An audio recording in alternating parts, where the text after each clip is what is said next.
जय हिंद दोस्तों, स्वागत है हमारे यूट्यूब चैनल राज स्टडी जीएस पे।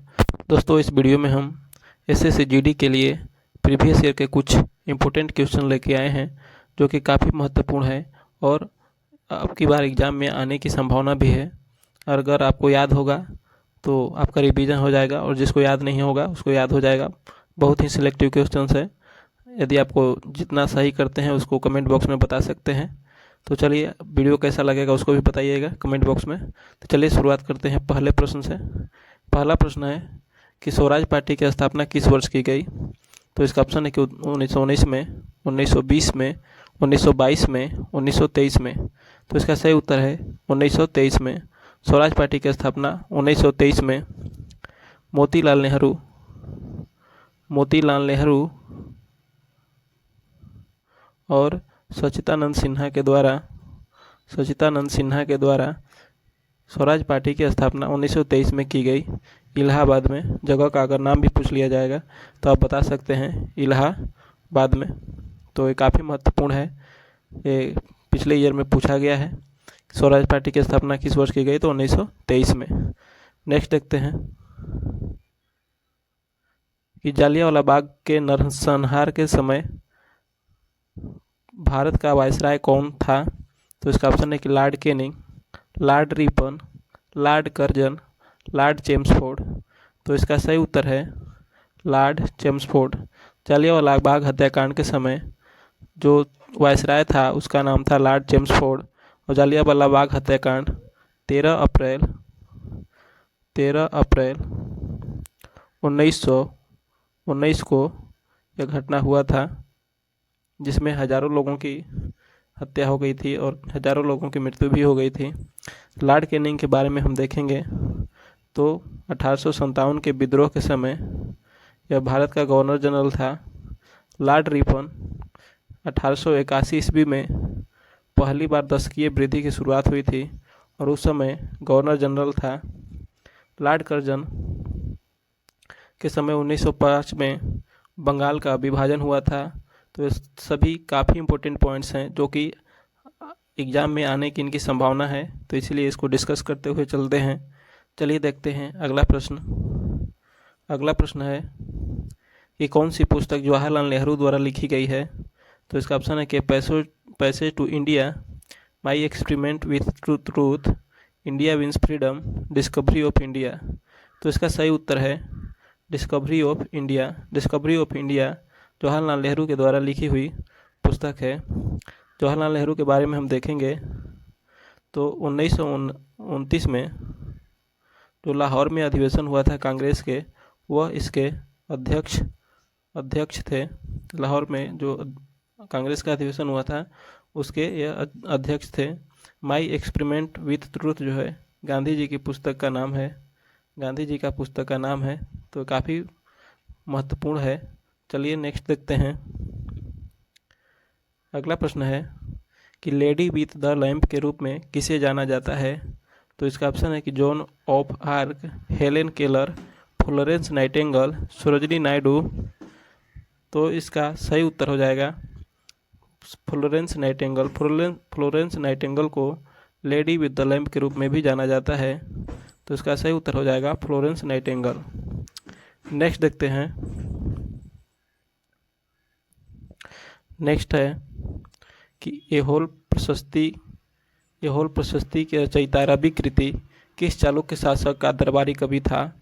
तो इसका ऑप्शन है पुलकेशिन प्रथम, पुलकेशिन द्वितीय, विक्रमादित्य वन, विक्रमादित्य टू। तो इसका सही उत्तर हो जाएगा पुलकेशिन द्वितीय। एहोल प्रशस्ति के जो रचयिता था रवि कृति, वह पुलकेशिन द्वितीय का दरबारी कवि था। और एहोल अभिलेख में पुलकेशिन द्वितीय और हर्षवर्धन के हुए बीच युद्ध का वर्णन किया गया है, जिसमें हर्षवर्धन की हार हुई थी और इनके बीच जो सीमा का निर्धारण हुआ वो नर्मदा नदी को बनाया गया था। नेक्स्ट देखते हैं। प्रश्न है कि गोबी मरुस्थल किस देश में स्थित है। तो इसका ऑप्शन है ऑस्ट्रेलिया, भारत, मंगोलिया, पश्चिमी अफ्रीका में। तो इसका सही उत्तर हो जाएगा मंगोलिया में गोबी मरुस्थल स्थित है। यह चाइना के उत्तर साइड में पड़ता है मंगोलिया, और वहाँ पर गोबी मरुस्थल स्थित है। इसका कुछ भाग चाइना में भी स्थित है, जबकि भारत में जो मरुस्थल स्थित है उसका नाम है थार मरुस्थल। और विश्व का सबसे जो बड़ा मरुस्थल है उसका नाम है सहारा मरुस्थल, जो कि अफ्रीका में स्थित है। तो इसको याद कर लीजिए। नेक्स्ट देखते हैं। यदि दोस्तों वीडियो आप लोगों को अच्छी लगी तो लाइक और कमेंट जरूर करें, और चैनल पर नए होंगे तो सब्सक्राइब जरूर करें। नेक्स्ट है प्रश्न कि निम्नलिखित में से कौन सी जल संधि अंतर्राष्ट्रीय तिथि रेखा के समानांतर स्थित है? तो इसका ऑप्शन है कि पनामा जल संधि, स्वेज जल संधि, डोवर जल संधि, बेरिंग जल संधि। तो इसका सही उत्तर है बेरिंग जल संधि। बेरिंग जल संधि जो है अंतर्राष्ट्रीय तिथि रेखा के समानांतर स्थित है। तो इसका सही उत्तर हो जाएगा बेरिंग जल संधि। अगला देखते हैं कि तराइन के युद्ध में किसने किसको पराजित किया? ये SSC 2001 में पूछा हुआ प्रश्न है, तो काफ़ी महत्वपूर्ण है। तो इसका ऑप्शन है कि पृथ्वीराज ने मोहम्मद गौरी को, महमूद गजनी ने पृथ्वीराज को, और पृथ्वीराज ने महमूद गजनवी को, मोहम्मद गौरी ने पृथ्वीराज को। तो इसका सही उत्तर है मोहम्मद गौरी ने पृथ्वीराज को हराया था तराइन के द्वितीय युद्ध में। और तराइन का द्वितीय युद्ध जो है 1192 ईस्वी में हुआ था, जबकि 1191 ईस्वी में तराइन का प्रथम युद्ध हुआ था, जिसमें पृथ्वीराज ने मोहम्मद गौरी को हराया था। तो नेक्स्ट देखते हैं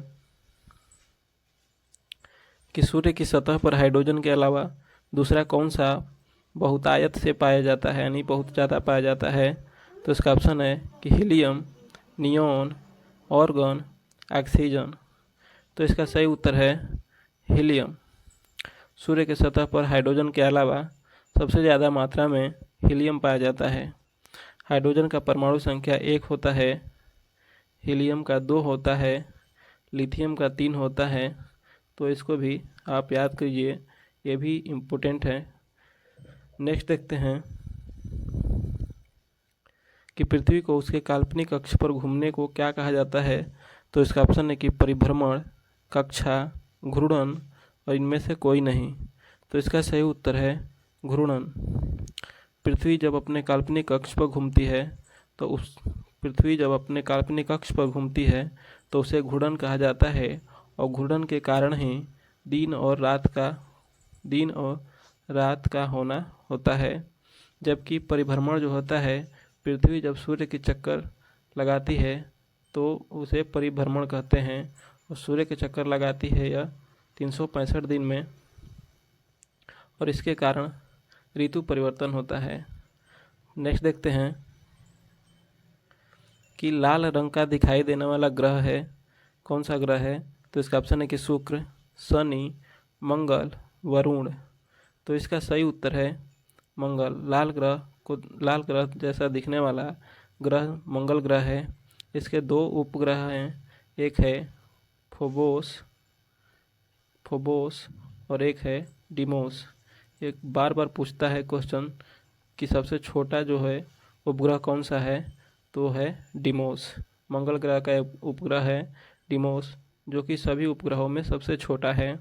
जबकि सबसे बड़ा जो उपग्रह है वह बृहस्पति का ज्ञानीमीड है। ज्ञानीमीड बृहस्पति का है, जो कि सबसे बड़ा उपग्रह है। सभी उपग्रहों में सबसे बड़ा है ज्ञानीमीड। शुक्र ग्रह को पृथ्वी का बहन कहा जाता है, और इसे सांझ का तारा और भोर का तारा भी कहा जाता है शुक्र ग्रह को। नेक्स्ट देखते हैं कि किस दिन पृथ्वी सूर्य के सबसे निकट होती है? तो इसका ऑप्शन है कि 4 जुलाई, 21 मार्च, 23 दिसंबर, 3 जनवरी। तो इसका सही उत्तर है 3 जनवरी। 3 जनवरी को पृथ्वी सूर्य के सबसे निकट होती है, जबकि सूर्य से सबसे दूर जो होती है वह तिथि है 4 जुलाई। 4 जुलाई को सबसे दूर और 3 जनवरी को सबसे निकट पृथ्वी होती है सूर्य के। जब निकट होती है तो उस घटना को उपसौर कहते हैं, और जब दूर होती है उस घटना को अपसौर कहते हैं। तो दोस्तों काफ़ी महत्वपूर्ण है सभी पॉइंट। चलिए आगे देखते हैं कि मौलिक अधिकार संविधान के किस भाग में वर्णित है। तो इसका ऑप्शन है भाग 2, भाग 3, भाग 4, भाग 6। तो इसका सही उत्तर है भाग 3। मौलिक अधिकार संविधान के भाग 3 में वर्णित है, जो कि आर्टिकल 12 से लेकर 35 तक में मूल अधिकार के बारे में बताया गया है। मूल अधिकारों की संख्या 6 है। संपत्ति के अधिकार भी पहले मूल अधिकार था, लेकिन 44वां संविधान संशोधन 1978 के द्वारा इसे मूल अधिकार से निकाल दिया गया, संपत्ति के अधिकार को। तो ये काफ़ी महत्वपूर्ण है। आगे देखते हैं कि संविधान के किस अनुच्छेद द्वारा सिखों द्वारा कृपाण धारण करना धार्मिक स्वतंत्रता का अंग माना गया है। तो इसका ऑप्शन है कि अनुच्छेद 24, अनुच्छेद 25, अनुच्छेद 26, अनुच्छेद 27। तो इसका सही उत्तर है अनुच्छेद 25। अनुच्छेद 25 के तहत ही सिखों को कृपाण धारण करने की स्वतंत्रता है। तो ये काफ़ी महत्वपूर्ण है अनुच्छेद 25। ये भी मूल अधिकार के अंतर्गत आता है, क्योंकि मूल अधिकार 12 से 35 के बीच में है। तो ये सभी मूल अधिकार ही हैं। नेक्स्ट देखते हैं कि प्रोटीन का पाचन कहाँ से प्रारंभ होता है। तो इसका ऑप्शन है कि छोटी आंत, मुख गुहा, ग्रास नली, उदर।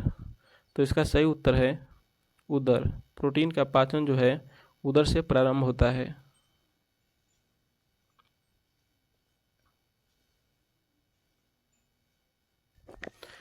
प्रश्न है कि लैंगरहंस की दीपिकाएं जो इंसुलिन का स्राव करते हैं स्थित होते हैं, ये कहाँ स्थित होती है।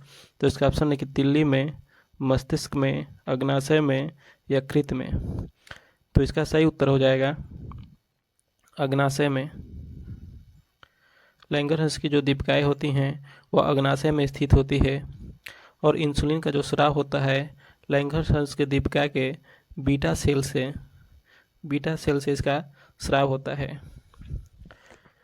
ये काफ़ी महत्वपूर्ण है। कभी कभी पूछ देता है कि किस कोशिका से, तो यह बीटा कोशिका से यानी बीटा सेल से स्रावित होती है इंसुलिन। तो काफ़ी महत्वपूर्ण है। चलिए आगे देखते हैं कि निम्नलिखित में से कौन सा एक स्त्रीलिंग हार्मोन है। तो इसका ऑप्शन है कि एस्ट्रोजन, एंड्रोजेन, ऑक्सिन, इंसुलिन। तो इसका सही उत्तर है एंड्रोजेन। एंड्रोजेन जो है एक स्त्रीलिंग हार्मोन है। एंड्रोजेन जो है एक स्त्रीलिंग हार्मोन है, जबकि एस्ट्रोजन एक पुलिंग हार्मोन है एस्ट्रोजन। एंड्रोजन क्या है, तो महिला का स्त्रीलिंग हार्मोन है। नेक्स्ट देखते हैं कि हरा प्रोटोजोआ के नाम से जाना जाता है। तो इसका ऑप्शन है कि अमीबा, पैरामीशियम, लिस्मैनिया, यूग्लिना। तो इसका सही उत्तर है यूग्लिना।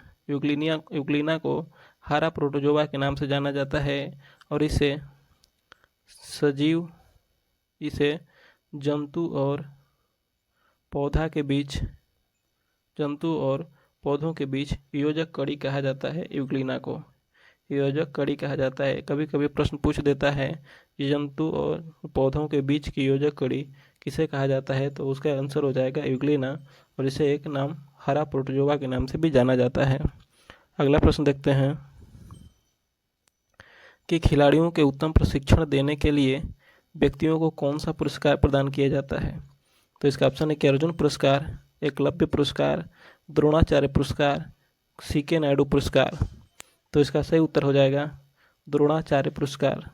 खिलाड़ियों को उत्तम प्रशिक्षण देने के लिए द्रोणाचार्य पुरस्कार दिया जाता है। नेक्स्ट देखते हैं कि खिलाड़ियों हेतु भारत में सर्वोच्च खेल पुरस्कार कौन सा है।